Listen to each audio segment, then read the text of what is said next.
นางจากลาดนอเล่งคอไก่ดวนโดยปลันบ่อยเสียนันนาเวลาเบิ่งกอง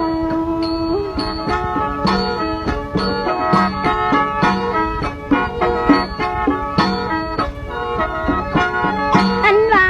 ละวังยิงนะใจนี้มันมีมาแต่กับเกิดธรรมชาติได้แต่งขึ้นเป็นคนใดดังกัน